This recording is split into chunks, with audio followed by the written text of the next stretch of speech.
Pronoun. तो परिभाषा देख लीजिए। प्रोनाउन वह शब्द है जो किसी नाउन यानी कि संज्ञा के लिए प्रयुक्त होते हैं। ऐसे शब्दों को हम प्रोनाउन कहते हैं जो संज्ञा के रूप में प्रयुक्त किए जाते हैं। यहाँ पे कुछ उदाहरण दे रखे हैं, आप इनसे समझ लीजिए।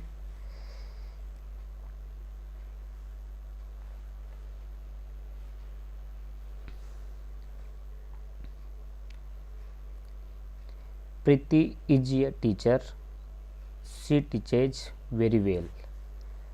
तो प्रीति के ये नाउन है और प्रीति के स्थान पर हमने सी का प्रयोग किया, ये एक प्रोनाउन है, तो ये प्रोनाउन कहलाता है। नीचे सेकंड सेंटेंस है, my sister Lakshmi does her work very well. तो इसमें हेयर क्या है, इसमें प्रोनाउन है।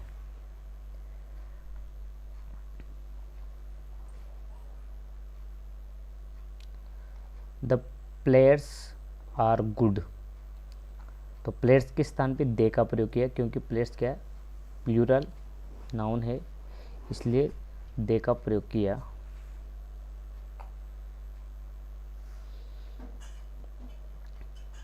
काइंड्स ऑफ प्रोनाउन, प्रोनाउन के जो प्रकार है वो देख लीजिए, कौन कौन से प्रकार हैं।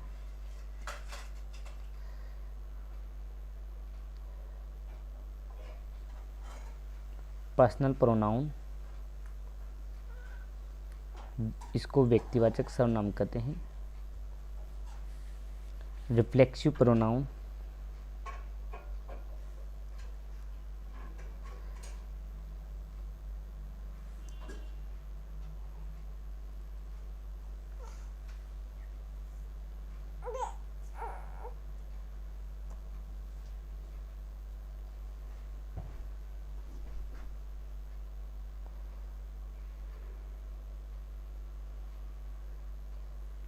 रिफ्लेक्सिव प्रोनाउन निजवाचक सर्वनाम होता है।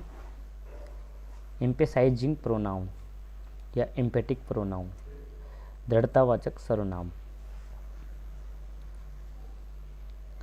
चौथा प्रकार है रिलेटिव प्रोनाउन, संबंधवाचक प्रोनाउन। पांचवा है इंट्रोगेटिव प्रोनाउन, प्रश्नवाचक सर्वनाम।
छठा है डोमेस्टिकेटिव प्रोनाउन, संकेतवाचक प्रोनाउन।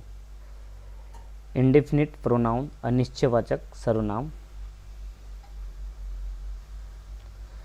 और आठवां है डिस्ट्रीब्यूटिव प्रोनाउन, वितरणात्मक सर्वनाम। तो ये प्रोनाउन के प्रकार है। इसके बाद में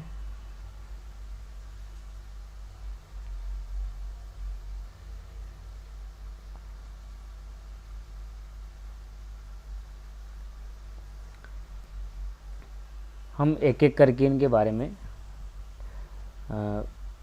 पढ़ेंगे। तो पहला है पर्सनल प्रोनाउन। पर्सनल प्रोनाउन में पर्सन होते हैं, नॉमिनेटिव, पॉजेसिव और ऑब्जेक्टिव।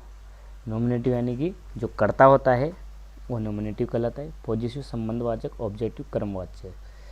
तो पर्सन के अनुसार जो फर्स्ट पर्सन आई के साथ माई और माइन का प्रयोग किया जाता है और ऑब्जेक्टिव में मी का प्रयोग किया जाता है। इसी प्रकार प्लूरल में वी और प्लूरल के साथ पॉजिटिव में आवर और आवर्स का प्रयोग किया जाता है। ऑब्जेक्टिव में अस का प्रयोग किया जाता है। इसके बाद में सेकंड है, सेकंड पर्सन यू के साथ यूअर्स पॉजिटिव में और यूअर्स का प्रयोग किया जाता है और ऑब्जेक्टिव में यू का प्रयोग किया जाता है। सेकंड पर्सन होता है ही, इसको थर्ड पर्सन कहते हैं। थर्ड पर्सन में ही जो पुरुष के लिए और पॉजिटिव में हिज का प्रयोग किया जाता है और हिम। इसके बाद में सी महिला के लिए प्रयोग किया जाता है। सी के साथ पॉजिटिव में हेयर्स का प्रयोग किया जाता है और हेयर का प्रयोग किया जाता है।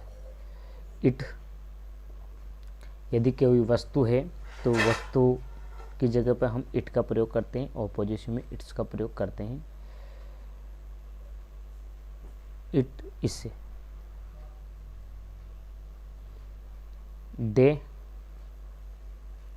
दे के साथ अपन पॉजिटिव दियर और दियर्स का प्रयोग करते हैं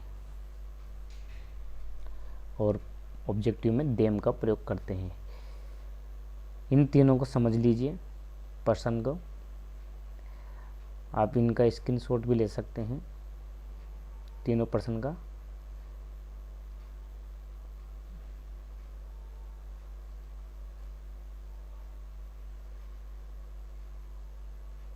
इसमें तीनों पर्सन होते हैं।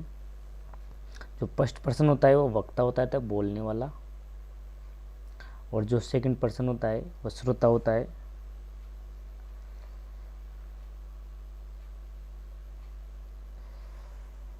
और थर्ड पर्सन होता है वह व्यक्ति जिसके बारे में बोला जा रहा है। तो ये पर्सनल प्रोनाउन कहलाते हैं। इनको हम पर्सनल प्रोनाउन के रूप में उपयोग करते हैं।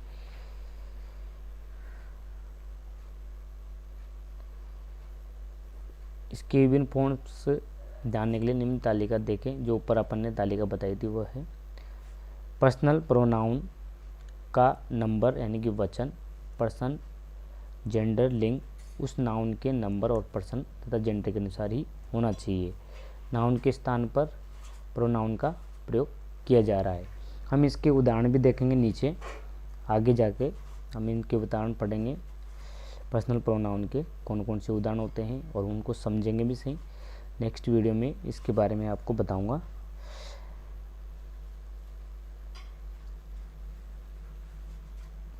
इसके बाद में एम्फेसाइजिंग प्रोनाउन। एम्फेसाइजिंग प्रोनाउन होता है दृढ़तावाचक सर्वनाम। जिस प्रोनाउन का प्रयोग बात को दृढ़तापूर्वक कहा जाए उसे एम्फेटिंग या प्रोनाउन दृढ़तावाचक प्रोनाउन भी कहते हैं।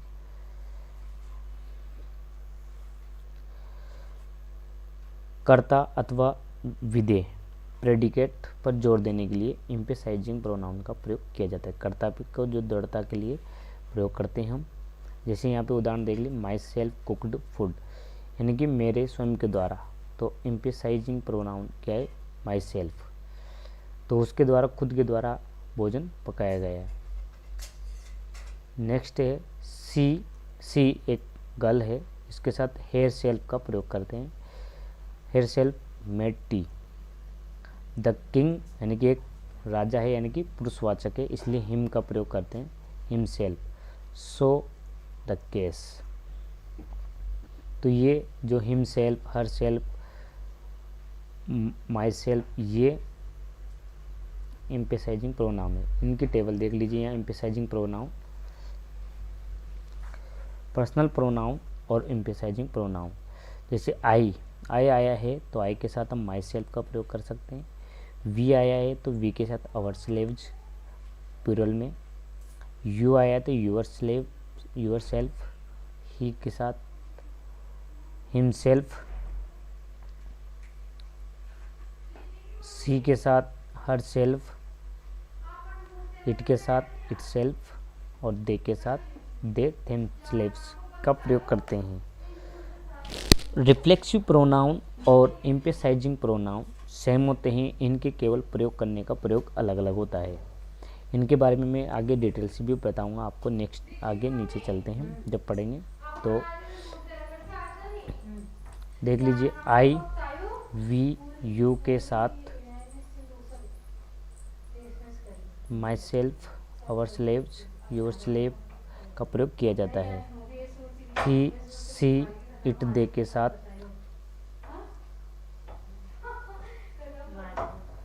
हिमसेल्फ, हरसेल्फ, इटसेल्फ और देम स्लेव्स का प्रयोग किया जाता है।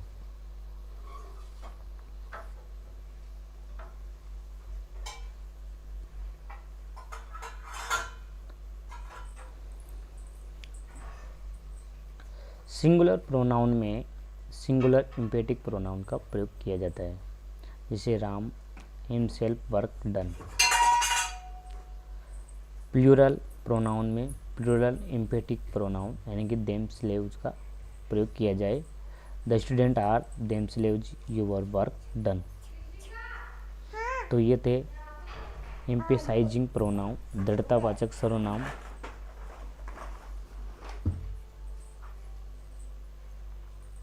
आगे है रिफ्लेक्सिव प्रोनाउन।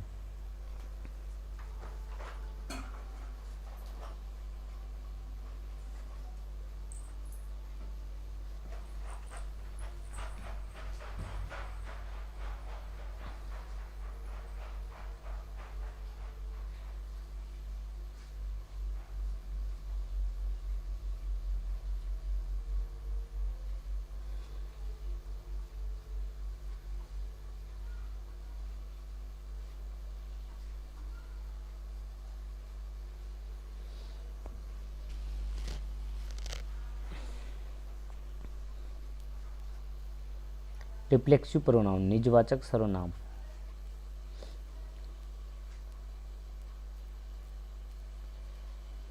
रिफ्लेक्सिव प्रोनाउन निजवाचक सर्वनाम होता है जो सेम एम्फेसाइजिंग प्रोनाउन की तरह होता है। The refer back to person और things we often use reflexive pronoun when the subject and the object of verb are same.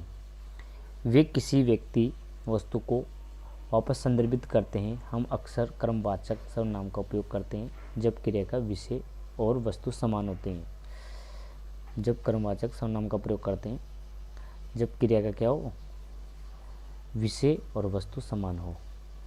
तो रिफ्लेक्सिव प्रोनाउन में कौन कौन से प्रोनाउन आते हैं? दिस लाइक, वर्ड्स लाइक देखिए माई सेल्फ जो हमने एम्फेसाइजिंग पढ़े थे, yourself, himself, herself, itself, ourselves, yourselves and themselves, ये रिफ्लेक्सिव प्रोनाउन होते हैं। इनके बारे में देख लीजिए, दोनों ही सेम होते हैं, रिफ्लेक्सिव प्रोनाउन और एम्फेटिक प्रोनाउन। सिंगुलर में माई सेल्फ यू के साथ योर सेल्फ, ही के साथ हिमसेल्फ का प्रयोग किया जाता है। सी के साथ फीमेल में हर सेल्फ का प्रयोग किया जाता है। इट सिंगुलर में इट सेल्फ का प्रयोग किया जाता है। और यू के साथ प्लूरल में योर स्लेव्स का प्रयोग करते हैं। दे प्लूरल है, प्लूरल में देम स्लेव्स का प्रयोग करेंगे और वी के साथ आवर स्लेव्स का प्रयोग करेंगे। ये थे रिफ्लेक्सिव प्रोनाउन और एम्फेटिक प्रोनाउन, दोनों ही सेम होते हैं। इनके प्रयोग करने का, सेंटेंस में प्रयोग करने का अलग अलग तरीका होता है।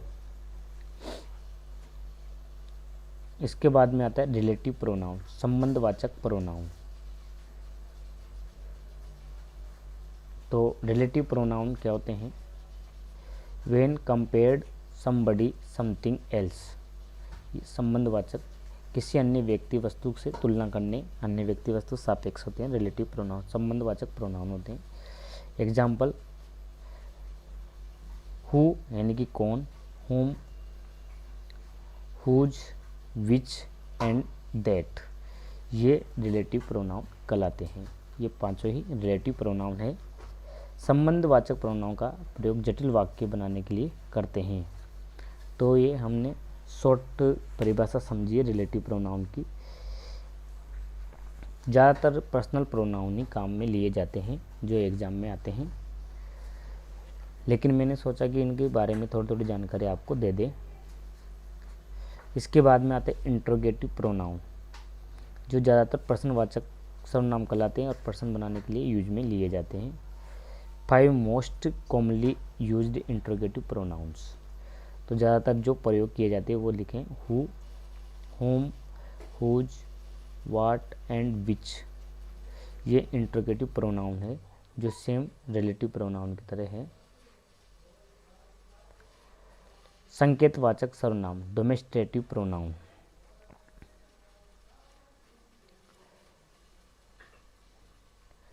तो ये होते हैं डोमेस्टेटिव संकेतवाचक दिस, जैसे कि दिस का प्रयोग एक तो एडजेक्टिव के रूप में और एक प्रोनाउन के रूप में।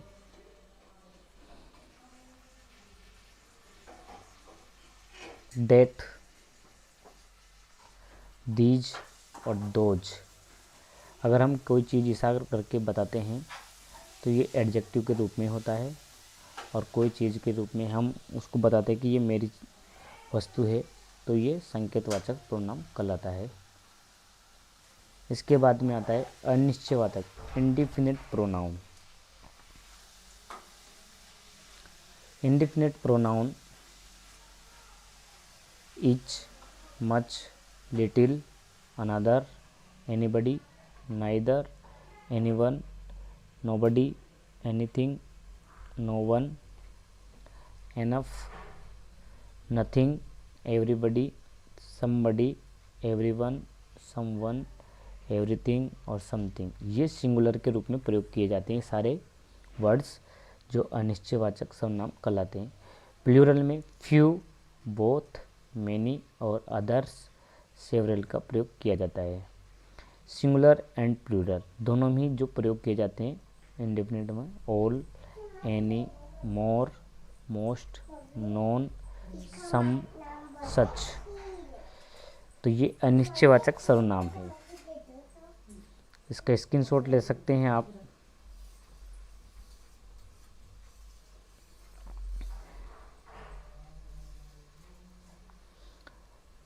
लास्ट है वितरणात्मक सर्वनाम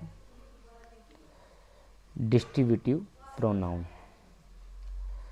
each, either, neither, any, anyone, non, everyone, ये सारे ही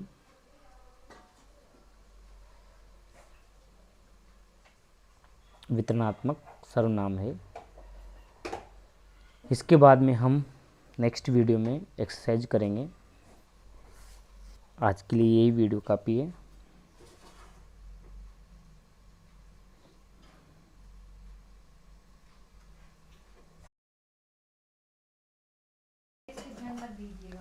thank you for watching my YouTube channel, और लाइक शेयर ज़रूर करें और सब्सक्राइब करना ना भूलें।